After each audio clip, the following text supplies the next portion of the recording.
This is KGW News at 11. Oh my God! Oh my God! They shot him. They shot him. Oh my God! They're shooting right now. They're shooting. Honey. First at 11, another mass shooting in America. 5 people are dead in this one.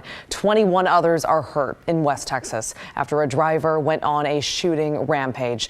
It happened this afternoon between the towns of Odessa and Midland, Texas, and people were shot at multiple locations, police said, as the gunman fired first from a car and then from a stolen mail truck. This all started when a trooper tried to pull the gunman over, and we're told he shot the trooper. Police eventually caught up to him and got in a shootout near a movie theater where they say the gunman was killed. Those injured include 3 officers and a 17-month-old baby girl. We're told she is expected to be okay tonight. Anybody that hears the sound of my voice, you need to grasp on to your loved ones and hold on to them, and you need to pray for this town and all the towns and the families and the victims involved. You need to hold on to them, because this is a scary incident and nobody is guaranteed tomorrow. This comes just 4 weeks, of course, after another mass shooting in West Texas, one of 2 that weekend. In that one, 22 people were killed in an El Paso Walmart. Well, back here at home, friends of a teenager shot and killed in a southeast Portland apartment yesterday are remembering her tonight, and they tell us Logan Nettleton was an outspoken young woman with a bright future, and now they're just trying to make sense of what happened. KGW's Art Edwards joins us now. At Art, this is just devastating. Well, there is no doubt about that, Maggie. You know, this kind of thing is something that no family should really ever have to deal with. A teenager with a promising future gunned down. Logan Nettleton leaves behind her family and also a young son. Logan was a 19-year-old young woman with a plan and a dream. That dream was cut short early on the morning of August 30th. Logan Nettleton was shot and killed in her boyfriend's apartment on Southeast 174th. He was shot several times and is hospitalized. His son was in the apartment at the time, but was unharmed. Vaughn Albanese is a family friend. She shared her thoughts about Logan. She was someone who spoke up for justice, and all of her life, that is what she stood for. Logan had a 4-year-old son. She graduated from Madison High School and just finished her freshman year at Portland State as a criminal justice major. Her dream was to work helping people who had not fared well in the criminal justice system. For her family and friends, it's impossible to understand what's happened. Disbelief is the first thing that entered my mind. Albany says Logan's family comes from a tradition of social justice. She says they hold no ill will towards whomever did this. They just hope that someone knew someone who knows something, and that person will come forward, and so that they can close that part of the grieving process. So far, there have been no arrests in this case. Logan's family has set up a GoFundMe account to help with funeral costs and also for the care of her young son. You can find out more information about that on our website at kgw.com. Maggie? Our hearts go out to that family. And Art, thank you very much for the info. Now they can play a little safer, but they're not going to. Nix is back, throws it downfield, caught, touchdown Williams!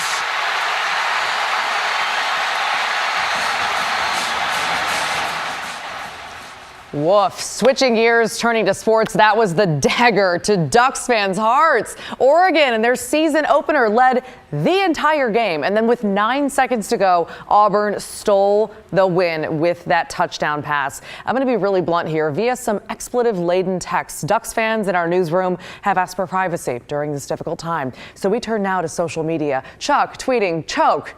The only word I can think of. Again, choke, with a lovely little gift to go with that. Thank you so much, Chuck. Jess Brown tweeting, "Kind of where my head is," along with a meme comparing the 2 teams to the groups from Pitch Perfect 2. Auburn, she says, the championship Barden Bellas. And then finally, Shaun of the Dead, love your name first of all, tweeting, "So it's going to be one of those kinds of seasons." It's rough, guys. We also checked in at Spirit of 77, where a huge watch party was going on tonight, and earlier fans were really excited. Then, after we filmed them watching this loss, they literally told us to go away.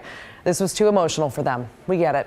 Orlando Sanchez will have more on Oregon's first game of the season and first loss of the season later on in sports.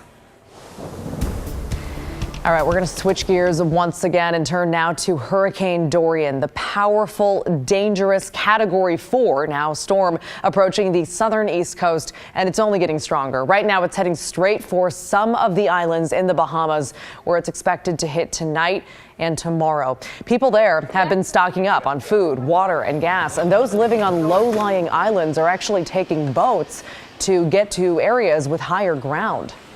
We just gotta be, take it one day as it come, and be safe. That's all I can say. Tell everybody to be safe.